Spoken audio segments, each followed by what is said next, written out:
Merci. La parole est à monsieur Yves Sancy. Merci, Monsieur le Président. Ma question s'adresse à Monsieur le Premier ministre. Monsieur le Premier ministre, un nouveau passage en force de votre ministre de la Santé, cette fois pour nommer un membre de son cabinet comme directeur adjoint de l'Institut Gustave Roussy, a suscité l'indignation de la communauté médicale. Certes, avec cette nomination de complaisance, la ministre n'enfreint pas la loi, puisqu'un décret de 2010 l'y autorise. Mais elle enfreint toutes les règles d'usage et d'éthique partagées par le corps médical dans ce genre de nomination, d'autant qu'elle concerne le plus grand centre anti-cancer en Europe, regroupant quelques 3000 salariés, 300 chercheurs pour une cause éminemment stratégique dans la recherche et la santé publique. Alors c'est choquant car le conseiller de Mme Touraine ne répond même pas à la fiche de poste qui stipulait expressément une grande expérience de terrain dans le milieu hospitalier.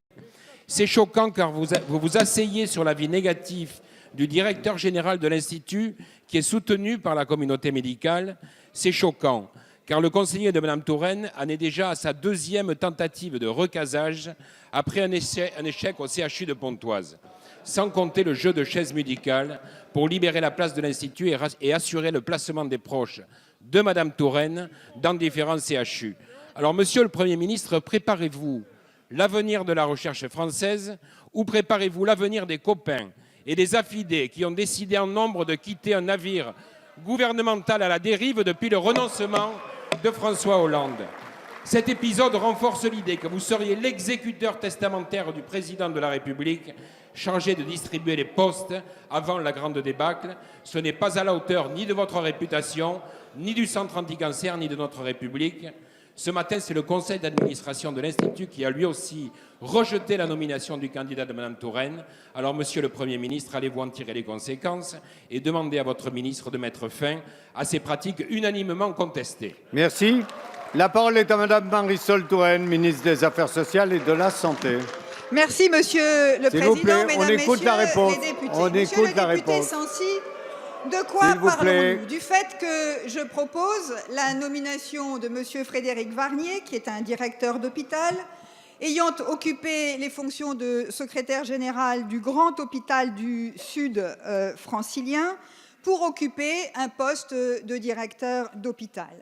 De quelle procédure administrative parlons-nous? D'une procédure qui a été élaborée par le gouvernement Fillon, précisément ad hoc pour l'Institut Gustave Roussy. Et puisque vous parlez de l'usage, monsieur le député, je tiens à vous dire que cette procédure a été mise en place pour la nomination du prédécesseur du poste à pourvoir et que, d'ailleurs, à l'époque, les professionnels de Gustave Roussy avaient déjà marqué une certaine inquiétude avant de travailler fort bien avec le prédécesseur à ce poste, M. Guéprat.